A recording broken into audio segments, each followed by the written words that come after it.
Yo, what's good YouTube? It's boardzy, and this is going to be a review of the ASUS ROG Harpe Ace Extreme, an extreme version of the standard Harpe Ace, meaning that it has a carbon fiber composite top shell and an extreme price tag of $250.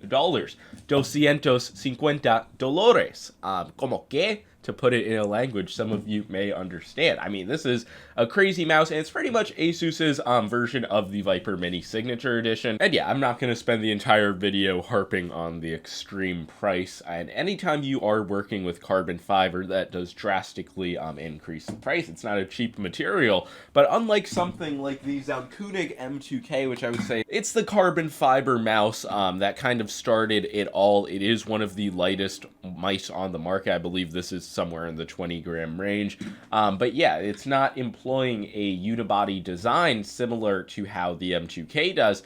This has a bio nylon. They don't want you to call it plastic. A bio nylon bottom shell. And what I find interesting is I haven't done a teardown of this mouse, but I wonder how much the bio nylon weighs compared to the carbon fiber top shell. And they also do have a separate piece of carbon fiber that they used for the clicks, which do have a minor issue, which I will get into. All the other reviews I've seen seems like the QC is perfect, so I don't know what my issue is. And also one of my minor gripes with the bio nylon is that where you're actually gripping and squeezing for side flexing and creaking, you're just using the bio nylon material as opposed to the carbon fiber, and I don't have any issues with the build quality. This does come in at 47 grams, balancing really nothing to note. It's not crazy lightweight. I feel like if it was, let's say, 40 grams with this very large mouse shell, that would be it would wow people. People would be like, wow, that's extremely lightweight. But yeah, I don't want to make it seem like I'm complaining about the weight. If you know the Harpe shape, it is a very elongated, it's a palm grip mouse in my opinion. And for a mouse of this size, like how much bulk it takes up in your hand, the weight feels very good. But it just is it's not a huge decrease. So is it 9 grams lighter than the standard plastic Harpe Ace, which you can get for now $70, which I mean, it's a pretty good price, especially if you are looking for a larger mouse. But yeah, obviously the extreme version is not for people looking to get a good value. And if you are somebody who, let's say, has been maining the Harpe Ace since release, money is no object, I would say, yeah, go for the extreme. It's like they just catered to you and made a great version of your shape. But the Harpe Ace shape, I'm not gonna lie, I don't think it's a great shape. And yeah, if you've never tried the shape and you don't want to spend a ton of money, I'd recommend checking out the plastic version. But it's just like a design that doesn't, something I've come to appreciate in my recent videos is shapes that get much more narrow at the grip width. I'm fine with flat sides, but even something like the Viper V3 Pro, I appreciate a somewhat more narrow grip width, and this is a shape that just kind of doesn't give you any of that. The hump is also very elongated. Just look at how the hump slopes down on the Viper V3 Pro. It's much more aggressive, whereas the Harpe Ace Extreme, it's going to feel very rounded, not quite as wide as something like a G Pro, but similarly round in the back of your hand. It's a much less compact shape than the Superlight. So it's not a shape that I love, and I do have some other minor gripes with the design, but shape-wise, I would say it's viable for relaxed claw grips and palm grips with larger hands. Fingertip, that's really not where it shines in my opinion. And yeah, I'm not going to spend too much longer on the shape because it has existed for a while, but when you compare it to medium to large mice that have been releasing recently, like the Beast X Max, the Maya X, the Extreme is just a longer shape. It just kind of has a dated design, not a lot of personality in the shape. It is safe, but it also engulfs your palm, and there's just not a lot of room for freedom, in my opinion, with my 21x11 hands. But yeah, shape is ultimately a matter of preference, but this is not my go-to medium to large mouse, but it could be yours. Now, the next thing I'm going to talk about are the main clicks, where these are using ASUS's own optical switches, obviously the carbon fiber piece, but I have a unique issue where there's some pre-travel that I get when I tap the mouse button.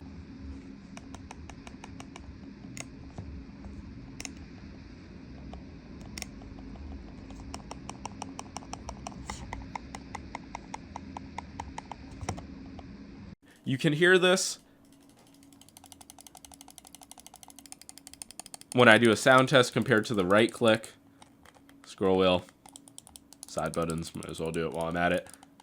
But yeah, the tapping, this is really unfortunate. I experienced it on some mouse before, but I just can't remember which one. It wasn't the OG Harpe, and there is none of that on my right click. It was an issue that was there since I got the mouse on my left click, and it definitely doesn't ruin my ability to click the mouse, but it's certainly a defect, and for a $250 mouse, you would expect the quality that my right click has. I have seen like most of the reviews are raving about click quality, so I presume I just did get like some bad luck. But yeah, you can just see the pre-travel and that tapping noise on my left click, and in general that does lead to a different feeling between the two clicks, and the click experience on this isn't bad. It's much less dull than Razer's opticals, let's say, but just the average Omron optical implementation in like $100 mouse, I don't think this is massively wowing or superior compared to that. But yeah, for my right click, the tensioning is pretty much perfect on both of them. Side to side wobble is extremely minimal. And like I said, the click feeling is good, not the best I've ever felt on a mouse. My main gripes with them would obviously be the tapping pre-treble issue on my left click, which I'm sure if you did buy this mouse for $250, you would be covered under warranty. And just a kind of slow feeling rebound in general on these. So yeah, now I'm going to move on from the main clicks, but yeah, they aren't the lightest, they aren't the fastest feeling on the market. I'm sure the technical latency is fine. I didn't experience any type of issues with that. Next thing I want to talk about are the side buttons. Unfortunately, this design somehow is actually worse. Wait, I thought it was unchanged. It's actually worse. Oh, they copied the design from the Keras 2 Ace. They did change the side button design. I'm actually having a moment of realization. They made them smaller, because I knew they were small, but I just thought they were small on the original Harpe. Wow, that's kind of surprising. And they're accessible for me when I play Fortnite. I just really don't like that they're pretty much the size of one button on the Viper V3 Pro. So yeah, both buttons are small. I don't find it too hard to differentiate between them, but you know, it's a large mouse. There's a lot of room on the sides. Why not give us some larger side buttons? I wonder if something to do with the carbon top shell and the bio-nylon bottom shell led to this, but I'm somebody who prefers these larger side button designs. So yeah, this is a clear comparison between the side button size and positioning compared to the standard Harpe Ace. And I will say the buttons themselves, they are like very high quality. They're not like super stiff, but they have a very like sharp tactile feel. They're easily spammable. They don't have issues like pressing into the shell. Like there's a little bit of post travel on each, but it's really nothing that I'm concerned about. Like the fucking click feel is not the issue with these side buttons. And yeah, next thing I want to talk about is the coating on both the carbon parts and the bio-nylon, which does have a rubber like rubberized grip, kind of similar to the Razer Viper Ultimate, I'd say. It's not anywhere near as bad as any of their past like attempts at things like this. Like the OG Harpe, this is like a nail filer, and then the rest of the coating is just like hand repellent plastic. I don't know, it's really not good. ASUS and I have had beef in the past regarding that. The carbon itself, it's not really slippery. It's kind of hard to describe. It's like somewhat moist, but it's just fine. You know, the hump, it sits in my hand well. It's not slipping around, which was an issue I had with the Harpe Ace. So I would say that's an upgrade, but again, I kind of wish the entire top shell was made out of this, as opposed to like a big chunk of it just being this nylon material. And one of the things about carbon fiber is that it's so stiff and it's durable and it's lightweight, but like where we're actually like making contact with, some of it is nylon. I'm sorry, that just bothers me a little bit. But yeah, if you're wondering how the actual feel compares to a carbon fiber mouse like the Zaunkönig M2K, this actually has a, I believe it's sandblasted, so the texture is just entirely different, and it has a bit more texture, a much drier feel to it, where I said this is grippy. But it's like, it kind of just gets a little bit moist, but not in a slippery way. And yeah, the rubberized part on the side still is kind of a nail filer, but it just does have a bit more of a grippy feel to it, as opposed to just straight plastic with ridges. And it's not bad. Some people are going to ask, like, will it get worse after 3 years of constant use? I don't know, maybe. One of the last things to talk about on the top of the mouse is the scroll wheel. It's just, in terms of the wheel itself, there's defined steps, medium amount of force, light click. But the wheel itself is just kind of recessed, low profile, and it seems like it's bit down on the shell, but the shape is just so elongated in general that it is actually kind of like a standard position. But the wheel itself is just much smaller than what most people are going to be expecting on a mouse of this size. I'm not saying it's not something you can't get used to, something that inhibited me in game, but it's just the wheel is also small. Like the side buttons and the wheel, why are they so fucking small? It beats me. And yeah, just one of the last things, I guess, like quality adjacent to mention is that the fitment is pretty good. Like you can feel where the carbon fiber and the bio nylon pieces connect. Like it is just like slightly, it's not even elevated. You can just feel the difference, but it's not something that I would say matters at all in game and something that most people will probably even be interacting with. And yeah, that's about all for the top of the shell. Now on to the bottom of the shell. The sensor is using ASUS's 3950 equivalent. They rated it up to 42K DPI, and yeah, the performance of the sensor is not something that you're going to worry about. And yeah, ASUS's wireless tech is known to be very reliable. They have this crazy system with their ROG pulling rate booster where you plug like 3 USBs into each other. It's kind of ridiculous, but it provides you a solid connection, minimal interference, no stuttering, just solid, consistent pulling.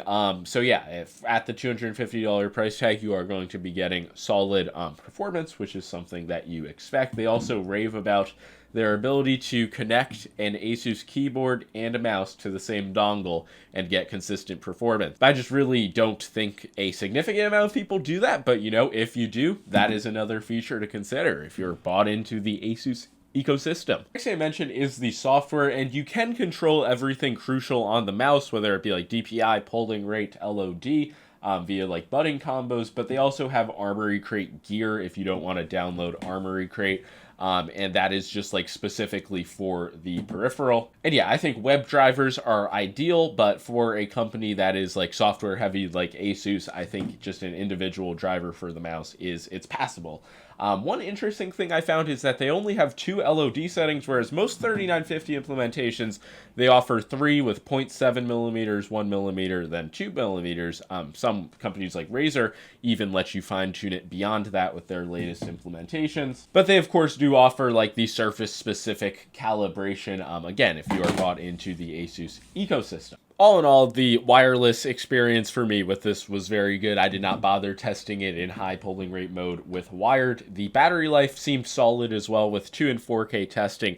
It seemed to last like a good number of days. Like it wasn't blinking red, which it does by default at 20% too often. And yeah, as for the sensor position, you can see it is pretty center placed. This mouse also does have a Bluetooth mode, which on a lot of other like high-end premium expensive gaming mice we don't see. So, you know, imagine like bringing this to a meeting or on a plane, I don't know, wherever you want to bring it and use it via Bluetooth mode. You might as well if you're fucking paying $250 for the thing.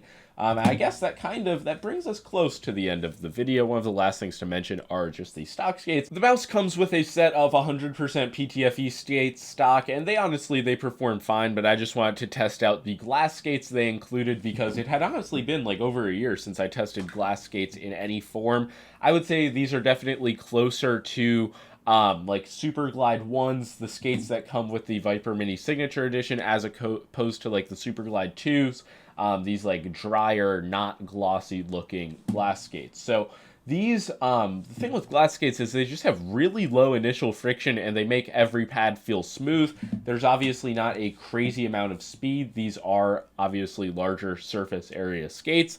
The fitment's good. The performance was fine. I'll probably take these off. I just wanted to experiment with them, and they do come included. So, you know, why not test them? They send an extra set of skates as well and some grips, which seem more or less solid. You also get this pretty cool case, and the unboxing experience, it's very fancy, like origami. I don't want to ruin it for the people who get the mouse, but you can trust me on that one. And I don't think I'm missing anything else. That's pretty much what you get for $250. So, is this going to get the seal of approval?